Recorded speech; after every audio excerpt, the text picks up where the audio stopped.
Hi hello ಎಲ್ಲರಿಗೂ ನಮಸ್ಕಾರ. ನಾನು ನಿಮ್ಮ ಅನಾಮಿಕಾ ಅನು. ಅಭಿವ್ಯಕ್ತಿ ಕಥಾಲೋಕಕ್ಕೆ ಸ್ವಾಗತ. ಅನುಬಂಧ ಕಥೆಯ 42ನೇ ಅಧ್ಯಾಯವನ್ನು ಶುರು ಮಾಡೋಣ. ಸವಿ ಮಿಲನದ ನಂತರ ಅವನ ಎದೆಗೊರಗಿ ಮಲಗಿದವಳು ನಿದ್ರೆಗೆ ಜಾರಿದ್ರೆ ಅವಳ ಮುಂದಲೇ ನೇವರಿಸುತ್ತಿದ್ದ ಸೂರಜ್, ನೀನು ಅಂದರೆ ಅದೇನೋ ಮತ್ತೆ ಏರಿದ ಆಗಾಗುತ್ತೆ ಸಾನು. ನನಗೆ ನೀನೊಬ್ಳು ನನ್ನ ಜೊತೆ ಇದ್ರೆ ಸಾಕು, ಇನ್ನೇನು ಬೇಡ ಅನ್ಸುತ್ತೆ. ಯಾಕೆ ಹೀಗೆ? ಅಂಥದ್ದೇನಿದೆ ನಮ್ಮ ಮಧ್ಯೆ? ನಾವೇನು ಪ್ರೀತಿಸಿ ಮದುವೆ ಆಗಿದ್ದಲ್ಲ, ಆದರೂ ನನಗೆ ನೀನಂದರೆ ಇಷ್ಟ. ಐ ಲವ್ ಯು ಕಣೆ ಸಾನು. ಇದನ್ನು ನಿನ್ನ ಹತ್ರ ಹೇಳೋ ಆಸೆ. ಆದರೆ ಇದನ್ನು ನಿನಗಿಂತ ಮೊದಲು ನಾನು ಆ ಚಾರ್ವಿಕಾಗೆ ಹೇಳಿದ್ದೀನಿ. ಅದೊಂದೇ ಅಳುಕು ನನಗೆ ಎಂದವನು ಅವಳ ಹಣೆಗೆ ಮುತ್ತಿಟ್ಟು ಸ್ನಾನ ಮಾಡಲು ಎದ್ದು ಹೋದ. ಸ್ವಲ್ಪ ಹೊತ್ತು ನಿದ್ದೆ ಮಾಡ್ತಾ ಇದ್ದ ಸಾನ್ವಿ ಮುಖವನ್ನೇ ನೋಡ್ತಾ ಕೂತಿದ್ದವನು ನಂತರ ಅವಳನ್ನು ಎಬ್ಬಿಸಿ ತಯಾರಾಗಲು ತಿಳಿಸಿ ಇಬ್ಬರು ಅನುಪಮ ಹೇಳಿದ ದೇವಸ್ಥಾನಕ್ಕೆ ಹೋಗಿ ನಂತರ ಬೀಚ್ಗೆ ಹೋದರು. ಮೊದಲ ಬಾರಿ ಸಮುದ್ರವನ್ನು ಕಣ್ಣೆದುರಿಗೆ ಕಂಡ ಸಾನ್ವಿ ಚಿಕ್ಕ ಮಗುವಿನ ಹಾಗೆ ಖುಷಿಪಟ್ಟು ನೀರಿನ ಕಡೆ ಓಡಿದ್ಲು. ನೀರಿನಲ್ಲಿ ಆಟ ಆಡ್ತಾ ಅಲೆಗಳ ರಭಸಕ್ಕೆ ಒಮ್ಮೊಮ್ಮೆ ಬಿದ್ದು ಎದ್ದು ಮಾಡ್ತಾ ಇದ್ದ ಹುಡುಗಿಯನ್ನ ಕಂಡ ಸೂರಜ್ಗೆ ನಗು. ಸ್ವಲ್ಪ ಹೊತ್ತು ಒಬ್ಳೆ ಆಟ ಆಡಿ ನಂತರ ಸಮುದ್ರ ದಂಡೆಯಲ್ಲಿ ನಿಂತಿದ್ದ ಸೂರಜ್ ಹತ್ರಕ್ಕೆ ಬಂದವಳು, ಇಲ್ಲೇ ನಿಂತ್ಕೊಂಡು ದೂರದಿಂದ ಸಮುದ್ರ ನೋಡೋಕೆ ಬಂದಿದ್ದ, ಬನ್ನಿ ಸೂರಿ ನೀರಲ್ಲಿ ಆಟ ಆಡೋಣ ಎಂದಳು. ನಿಂಗೆ ಸಮುದ್ರ ಅಂದರೆ ಅಷ್ಟೊಂದಿಷ್ಟನಾ? ಅವಳ ಖುಷಿ ಕಂಡು ಪ್ರಶ್ನೆ ಮಾಡಿದ್ದ. ಹ್ಞೂ ಸೂರಿ, ನಾನು ಲೈವ್ ಆಗಿ ಸಮುದ್ರ ನೋಡ್ತಾ ಇರೋದು ಇದೇ ಮೊದಲನೇ ಸಲ. ತುಂಬ ಖುಷಿ ಆಗ್ತಾ ಇದೆ. ನನ್ನ ಜೊತೆ ನೀವು ಬನ್ನಿ ಪ್ಲೀಸ್ ಅಂತ ಅವನನ್ನು ನೀರಿಗೆ ಇಳಿಸಿ ಅವನ ಜೊತೆಗೆ ಸ್ವಲ್ಪ ಹೊತ್ತು ಆಟ ಆಡಿ ನಂತರ ಸಾನ್ವಿ ಆಸೆ ಪಟ್ಟಂತೆ ಅವಳ ಜೊತೆಗೆ ಸೇರಿ ಮರಳಲ್ಲಿ ಗೂಡು ಕಟ್ಟಿದ ಸೂರಜ್ ಕೂಡ ಸಣ್ಣ ಮಗುವಿನಂತೆ ಹೋಗಿದ್ದ. ಅದೆಷ್ಟು ಹೊತ್ತೋ ನೀರಿನಲ್ಲಿ ಆಟ ಆಡಿದ್ರೂ ತಿಳಿದು. ಅಂತೂ ಸುಸ್ತಾಗಿ ರೆಸಾರ್ಟ್ ತಲುಪಿದ ಜೋಡಿ ಮಧ್ಯಾಹ್ನದ ಊಟ ಮಾಡುವಾಗ ಸೂರಜ್ ಅಲ್ಲಿನ ವಿಶೇಷ ಮೀನಿನ ಖಾದ್ಯಗಳನ್ನು ಆರ್ಡರ್ ಮಾಡಿದಾಗ ಸಾನ್ವಿ ತನಗೆ ವೆಜಿಟೇರಿಯನ್ ಊಟ ಆರ್ಡರ್ ಮಾಡಿದ್ಲು. ಸಾನು, ನೀನು ವೆಜಿಟೇರಿಯನ್ ಅಲ್ವಾ? ಸಾರಿ ಕಣೆ, ಅದು ಇಲ್ಲಿ ಫ್ರೆಶ್ ಮೀನು ನನಗೆ ಫೇವ್ರೆಟ್ ಅಂತ ಆರ್ಡರ್ ಮಾಡಿಬಿಟ್ಟೆ. ನಿನಗೇನು ತೊಂದರೆ ಇಲ್ಲ ತಾನೇ ಎಂದ. ಎಲ್ಲಿವರೆಗೂ ಮೀನನ್ನು ನೀವು ಮಾತ್ರ ತಿಂತೀರಾ ಅಲ್ಲಿವರೆಗೂ ನನಗೇನು ತೊಂದರೆ ಇಲ್ಲ ಸೂರಿ, ಆದರೆ ನನಗೆ ತಿನ್ನು ಅಂತ ಫೋರ್ಸ್ ಮಾತ್ರ ಮಾಡಬಾರ್ದು ಎಂದು ಹೇಳಿ ತನ್ನ ಪಾಡಿಗೆ ಊಟ ಮುಗಿಸಿದ ಹುಡುಗಿ ಸೂರಜ್ ಜೊತೆಗೆ ಸಾಕಷ್ಟು ಫೋಟೋ ತೆಗೆದುಕೊಂಡವಳು ಕೆಲವೊಂದನ್ನು ತನ್ನ ಸೋಷಿಯಲ್ ಮೀಡಿಯಾದಲ್ಲಿ ಹಾಕಿ ಅವಕ್ಕೆಲ್ಲ ಚೆಂದದ ಕ್ಯಾಪ್ಷನ್ ಕೊಡ್ತಾ ಇದ್ಲು. ಊಟ ಮುಗಿಸಿ ಗೋಕರ್ಣದಿಂದ ಗೋವಾಗೆ ಹೋದವರು ಅಲ್ಲಿ 4 ದಿನ ಉಳ್ಕೊಂಡು ಅಲ್ಲಿನ ಎಲ್ಲ ಜಾಗಗಳನ್ನು ನೋಡಿ ಒಂದು ರಾತ್ರಿ ಕ್ರೂಸ್ನಲ್ಲಿ ಡಿನ್ನರ್ಗೆ ಹೋದಾಗ ಸೂರಜ್ ಅಲ್ಲಿ ಸಾನ್ವಿ ಜೊತೆಗೆ ಡ್ಯಾನ್ಸ್ ಮಾಡೋ ಆಸೆಯನ್ನು ವ್ಯಕ್ತಪಡಿಸಿದ್ದ. ಅವನಿಗೆ ಒಪ್ಪಿಗೆ ಇಟ್ಟ ಹುಡುಗಿ ಸೂರಜ್ ದಂಗಾಗುವಂತೆ ಅವನ ಜೊತೆಗೆ ಸಾಲ್ಸಾ ಡ್ಯಾನ್ಸ್ ಮಾಡಿದ್ಲು. ಸಾನು, ನಿನಗಿಷ್ಟು ಚೆನ್ನಾಗಿ ಸಾಲ್ಸಾ ಡ್ಯಾನ್ಸ್ ಮಾಡೋಕ್ಕೆ ಬರುತ್ತಾ? ನನಗೆ ಗೊತ್ತೇ ಇರಲಿಲ್ಲ. ಎಲ್ಲಿ ಕಲ್ತಿದ್ದು? ಅಚ್ಚರಿಪಟ್ಟ ಸೂರಜ್ಗೆ ಮತ್ತಷ್ಟು ಅಚ್ಚರಿ ಉಂಟು ಮಾಡಿತ್ತು ಸಾನ್ವಿಯ ಉತ್ತರ. ನಾನು ಆನ್ಲೈನಲ್ಲಿ ವಿಡಿಯೋ ನೋಡಿ ಪ್ರಾಕ್ಟೀಸ್ ಮಾಡಿರೋದು ಸೂರಿ ಎಂದವಳ ಮಾತಿಗೆ ಕಣ್ಣರಳಿಸಿ ತನ್ನ ಮೆಚ್ಚುಗೆ ವ್ಯಕ್ತಪಡಿಸಿದ್ದ. ನಂತರ ಅಲ್ಲಿಂದ ಕಾರವಾರ, ಹಾಗೆ ಮುರುಡೇಶ್ವರ, ಮಂಗಳೂರು, ಮಲ್ಪೆ ಹೀಗೆ ಸುಮಾರು ಊರು ಸುತ್ತಾ ಕೊನೆಗೆ 15 ದಿನಗಳ ಟ್ರಿಪ್ ಮುಗಿಸಿ ಬೆಂಗಳೂರಿಗೆ ಬಂದು ತಲುಪಿದ ಜೋಡಿ ಇಷ್ಟು ದಿನದ ತಮ್ಮ ಪ್ರವಾಸದಲ್ಲಿ ಬರೀ ದೈಹಿಕವಾಗಿ ಅಲ್ಲದೆ ಮಾನಸಿಕವಾಗಿ ಭಾವನಾತ್ಮಕವಾಗಿ ಒಂದಾಗಿದ್ರು. 15 ದಿನಗಳ ತಮ್ಮ ಪ್ರಯಾಣ ಮುಗಿಸ್ಕೊಂಡು ಮನೆಗೆ ಹಿಂದಿರುಗಿದ ಸಾನ್ವಿ ಸೂರಜ್ ರಾತ್ರಿ ಅಮ್ಮ ಹಾಗೂ ಅಜ್ಜಿ ಜೊತೆ ಕೂತು ಊಟ ಮಾಡ್ತಾ ತಮ್ಮ ಪ್ರವಾಸದ ಬಗ್ಗೆ ಹಾಗೆ ತಾವು ಭೇಟಿ ನೀಡಿದ ಜಾಗಗಳ ಕುರಿತು ಸಾಕಷ್ಟು ವಿಷಯ ಮಾತನಾಡಿ ತಮ್ಮ ರೂಮಿಗೆ ಹೋದರು. ಸೂರಿ, ನಾಳೆ ಆಫೀಸ್ ಮುಗಿಸ್ಕೊಂಡು ಅಮ್ಮನ ಮನೆಗೆ ಹೋಗ್ಲಾ? ಅದು ಅಮ್ಮನ ನೋಡಿ ತುಂಬ ದಿನ ಆಯಿತು. ನೀವು ಹ್ಞೂ ಅಂದರೆ ನಾಳೆ ರಾತ್ರಿ ಅಲ್ಲೇ ಉಳ್ಕೊಂಡು ನಾಡಿದ್ದು ಬೆಳಗ್ಗೆ ಅಲ್ಲಿಂದನೇ ಆಫೀಸಿಗೆ ಬರ್ತೀನಿ ಪ್ಲೀಸ್ ಎಂದಳು. ಹಾಗಲ್ಲ ಸಾನು, ನಾಳೆ ರಾತ್ರಿ ನೀನು ಅಲ್ಲೇ ಉಳ್ಕೊಳ್ಳೋದು ನಾನು ಒಪ್ಪಲ್ಲ. ಬೇಕಾದರೆ ಸಂಜೆ ಹೋಗಿ ಅಲ್ಲೇ ರಾತ್ರಿ ಊಟ ಮುಗಿಸ್ಕೊಂಡು ಬಂದುಬಿಡು. ಸೂರಜ್ ಮಾತು ಕೇಳಿ ಮುನಿಸಿಕೊಂಡ ಸಾನ್ವಿ, ಹಾಗಾದರೆ ಇಲ್ಲಿ ಕೇಳಿ, ನಾಳೆ ಒಂದು ರಾತ್ರಿ ಅಲ್ಲ, ಅಲ್ಲೇ ಒಂದು ವಾರ ಇದ್ದು ಬರ್ತೀನಿ. ಏನೋ ಒಂದಿನ ಅಮ್ಮನ ಮನೆಗೆ ಹೋಗ್ತೀನಿ ಅಂದರೆ ಅದಕ್ಕೂ ಕಡಿವಾಣ ಹಾಕಕ್ಕೆ ಬರ್ತಾರೆ. ಗಂಡ ಅಂದ ತಕ್ಷಣ ನನ್ನ ಮೇಲೆ ಹೀಗೆಲ್ಲ ದಬ್ಬಾಳಿಕೆ ಮಾಡೋಕ್ಕೆ ನಾನು ಬಿಡಲ್ಲ. ಈಗ ಹೋಗಿ ಚೇಂಜ್ ಮಾಡಿ ಬರ್ತೀನಿ.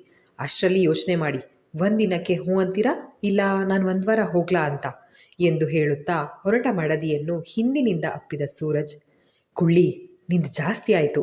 ಒಳ್ಳೆ ರೌಡಿ ಥರ ಆಡ್ತಾ ಇದೆಯಾ? ನನ್ನ ಕಷ್ಟನೂ ಅರ್ಥ ಮಾಡ್ಕೊಳ್ಳೆ. ನನಗಂತೂ ನಿನ್ನ ಬಿಟ್ಟು ಒಂದು ಕ್ಷಣ ಕೂಡ ಇರೋಕ್ಕಾಗಲ್ಲ. ಅಂಥದ್ರಲ್ಲಿ ರಾತ್ರಿ ಅಲ್ಲೇ ಇರ್ತೀನಿ ಅಂದರೆ ತಪ್ಪಲ್ವಾ? ಸೂರಜ್ ಮಾತು ಕೇಳಿ ಹಣೆ ಬಡಿದುಕೊಂಡ ಸಾನ್ವಿ, ನಿಮ್ದೊಳ್ಳೆ ಗೋಳಾಯಿತು ಸೂರಿ, ಒಂದಿನೂ ಬಿಟ್ಟಿರಲ್ಲ ಅಂದರೆ ಹೇಗೆ ಹೇಳಿ? ನನಗೂ ನನ್ನ ಅಮ್ಮನ ಜೊತೆ ಸ್ವಲ್ಪ ಟೈಮ್ ಸ್ಪೆಂಡ್ ಮಾಡಬೇಕು ಅಂತ ಆಸೆ ಇರಲ್ವಾ? ನಾನೇ ದಿನ ಹೀಗೆ ಹಠ ಮಾಡ್ತೀನಾ? ನಾಳೆ ಒಂದಿನ ಸೂರಿ, ಅರ್ಥ ಮಾಡ್ಕೊಳ್ಳಿ ಪ್ಲೀಸ್ ಎಂದಳು. ಬೇಸರದಲ್ಲಿ ಮಾತನಾಡಿದ ಹುಡುಗಿಯ ಭುಜದ ಮೇಲೆ ಗಲ್ಲ ಇರಿಸಿ ತಾನು ದುಃಖ ನಟಿಸಿದ ಸೂರಜ್, ಈಗೇನು ನನ್ನೊಬ್ಬನನ್ನು ಇಲ್ಲಿ ಬಿಟ್ಟು ನೀನು ಆರಾಮಾಗಿ ಅಮ್ಮನ ಮನೆಗೆ ಹೋಗಬೇಕಾ?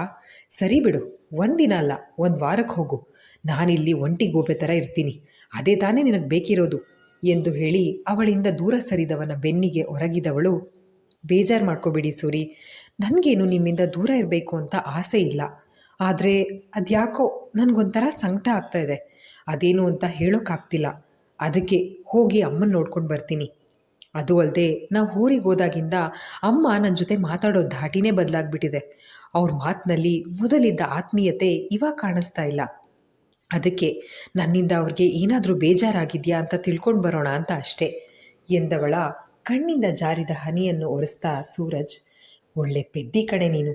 ನಿನ್ನ ಮೇಲೆ ಯಾಕೆ ಅತ್ತೆ ಕೋಪ ಮಾಡ್ಕೋತಾರೆ? ಅವರಿಗೆ ನೀನಂದರೆ ಎಷ್ಟು ಇಷ್ಟ ಅಂತ ನಾನೇ ನೋಡಿದ್ದೀನಿ. ಇನ್ನು ನಿನ್ನ ಸಂಕಟ ತುಂಬ ಟ್ರಾವೆಲ್ ಮಾಡಿದ ಸುಸ್ತಿಗೆ ಹೀಗೆಲ್ಲ ಆಗ್ತಾ ಇರಬಹುದು ಅಷ್ಟೇ. ಇವಾಗೇನು ನಿನ್ನ ಬೇಸರ ಕಡಿಮೆ ಆಗಬೇಕು ತಾನೇ? ಸರಿ, ನಾಳೆನೇ ಅಮ್ಮನ ಮನೆಗೆ ಹೋಗಿ 1-2 ದಿನ ಅಲ್ಲಿದ್ದು ಬಾ. ಹಾಗೆ ಬೇಕಾದರೆ ಈಗಲೇ ಅಮ್ಮನಿಗೆ ಕರೆ ಮಾಡಿ ಮಾತಾಡು. ಹೇಗಿದ್ರೂ ನನಗೂ ಸ್ವಲ್ಪ ಕೆಲಸ ಇದೆ. ನಿನ್ನ ಮಾತು ಮುಗಿಯೋ ಅಷ್ಟರಲ್ಲಿ ನನ್ನ ಕೆಲಸ ಮುಗಿಸ್ಕೋತೀನಿ. ರಾತ್ರಿ ಇಬ್ಬರು ಯಾವುದಾದ್ರೂ ಸಿನಿಮಾ ನೋಡಿ ಮಲ್ಗೋಣ, ಆಯ್ತಾ ಎಂದ. ಸೂರಜ್ ಮಾತಿಗೆ ಒಪ್ಪಿಗೆ ಕೊಟ್ಟು ಬಾಲ್ಕನಿಯಲ್ಲಿರುವ ಉಯ್ಯಾಲೆಯಲ್ಲಿ ಕೂತವಳು ತನ್ನ ಅಮ್ಮನಿಗೆ ಕರೆ ಮಾಡಿದ್ಲು. ಹಾಯ್ ಅಮ್ಮ, ಆಗಲೇ ಮನೆಗೆ ಬಂದ್ವಿ. ಈಗ ಊಟ ಆಯಿತು. ನಿಂದು ಊಟ ಆಯಿತಾ? ಅಪ್ಪ ಏನು ಮಾಡ್ತಿದ್ದಾರೆ? ಮಾವ, ಅಜ್ಜಿ, ತಾತ ಇಲ್ಲೇ ಇದ್ದಾರಾ ಇಲ್ಲ ಊರಿಗೆ ಹೋದ್ರಾ ಅಂತ ವಿಚಾರಿಸ್ಕೊಂಡ್ಳು. ಮನೆ ತಲುಪಿದ್ರಾ? ಖುಷಿ ಆಯಿತು ಸಾನು, ನೀನು ನೋಡಬೇಕು ಅನ್ನಿಸ್ತಿದೆ. ಅದಕ್ಕೆ ನಾಳೆ ಬೆಳಗ್ಗೆ ನಾವೆಲ್ಲ ನಿಮ್ಮ ಮನೆಗೆ ಬರೋಣ ಅಂತ ಇದ್ದೀವಿ.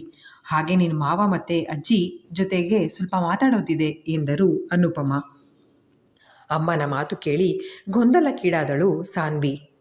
ಅಪ್ಪ ಅಮ್ಮನಿಗೆ ಸೂರಜ್ ಮನೆಯವರ ಹತ್ರ ಮಾತಾಡೋ ಅಂಥದ್ದು ಏನಿದೆ? ಅಜ್ಜಿ ಹತ್ರ ಮಾತಾಡಿದ್ರೂ ಪರವಾಗಿಲ್ಲ, ಆದರೆ ಮಾವ ಅವರೊಂಥರ ಕಿರಿಕ್ ಮನುಷ್ಯ. ಅವ್ರ ಜೊತೆ ಮಾತು ಅಂದರೆ ಅಪ್ಪ ಅಮ್ಮನಿಗೆ ಅವಮಾನ ಆಗೋದಂತೂ ಖಂಡಿತ ಅಂತ ಯೋಚಿಸಿದವಳು, ಅಮ್ಮ ನೀವೇನು ಇಲ್ಲಿಗೆ ಬರೋದು ಬೇಡ, ನಾಳೆ ಸಂಜೆ ಆಫೀಸ್ ಮುಗಿಸ್ಕೊಂಡು ನಾನೇ ಬರ್ತೀನಿ ಪ್ಲೀಸ್ ಎಂದಳು. ಇಲ್ಲ ಸಾನು, ನಾಳೆ ಬೆಳಗ್ಗೆ ನಾವು ಬರ್ತಾ ಇದ್ದೀವಿ. ಈಗಾಗಲೇ ಇದ್ರ ಬಗ್ಗೆ ನಿನ್ನ ಅತ್ತೆ ಹತ್ರ ಮಾತಾಡಿದ್ದೀನಿ. ಬೆಳಗ್ಗೆ 8 ಗಂಟೆಗೆ ಅಲ್ಲಿರ್ತೀವಿ, ಸರಿನಾ ಪುಟ್ಟ? ಹಾಗಾದರೆ ನಾಳೆ ಬೆಳಗ್ಗೆ ಸಿಗೋಣ ಮಗಳೇ. ಈಗ ಫೋನ್ ಇಡ್ಲಾ? ಗುಡ್ ನೈಟ್ ಪುಟ್ಟ, ಸೂರಜ್ಗೂ ಹೇಳಿಬಿಡು ಎಂದು ಹೇಳಿ ಫೋನ್ ಇಟ್ಟವರ ಮಾತು ಕೇಳಿ, ಅಮ್ಮನ ಧ್ವನಿ ಯಾಕೆ ಇಷ್ಟು ಸಪ್ಪಗಿದೆ? ಇದನ್ನು ಸೂರಜ್ಗೆ ಹೇಳಿದರೆ ಏನಿಲ್ಲ, ನೀನೇ ಸುಮ್ಮನೆ ಓವರ್ ಥಿಂಕ್ ಮಾಡ್ತೀಯಾ ಅಂತ ಹೇಳಿ ನನ್ನ ಬಾಯಿ ಮುಚ್ಚಿಸ್ತಾರೆ. ಆದರೆ ನಿಜವಾಗ್ಲೂ ಅಮ್ಮ ಏನೋ ಬೇಜಾರಲ್ಲಿದ್ದಾರೆ. ನಾವು ಊರಿಗೆ ಹೋದಾಗ ಏನಾದರೂ ನಡೆದಿದೆಯಾ? ಒಂದೂ ಗೊತ್ತಾಗ್ತಾ ಇಲ್ಲ. ಇರಲಿ ಬಿಡು, ನಾಳೆ ಬೆಳಗ್ಗೆ ಏನು ವಿಷಯ ಅಂತ ಗೊತ್ತಾಗುತ್ತೆ ಎಂದು ಎದ್ದು ರೂಮ್ ಒಳಗೆ ಬಂದಳು. ಲ್ಯಾಪ್ಟಾಪ್ ಹಿಡಿದು ಕೆಲಸ ಮಾಡ್ತಾ ಇದ್ದ ಸೂರಜ್ ಪಕ್ಕ ಕೂತು ಅವನ ಭುಜಕ್ಕೆ ಒರಗಿದವಳು, ಸೂರಿ, ನಾಳೆ ಬೆಳಗ್ಗೆ ಅಪ್ಪ ಅಮ್ಮ ಬರ್ತಾರಂತೆ. ಮಾವ ಮತ್ತು ಅಜ್ಜಿ ಜೊತೆಗೆ ಅವರೇನೋ ಮಾತಾಡಬೇಕಂತೆ. ನಿಮ್ಮಿಂದ ಒಂದು ಹೆಲ್ಪ್ ಆಗಬೇಕು ಪ್ಲೀಸ್. ನಿಮ್ಮ ತಂದೆ ನನ್ನ ಅಪ್ಪ ಅಮ್ಮನ ಅವಮಾನಿಸಿದ ಹಾಗೆ ನೋಡ್ಕೊಳ್ಳಿ ಎಂದಳು. ಅದನ್ನು ನೀನು ಹೇಳಬೇಕಾಗಿಲ್ಲ ಸಾನು, ನಾನು ನೋಡ್ಕೋತೀನಿ. ಆದರೆ ಅತ್ತೆಗೆ ಅಪ್ಪನ ಹತ್ರ ಮಾತಾಡೋ ಅಂಥದ್ದು ಏನಿದೆ ಎಂದ.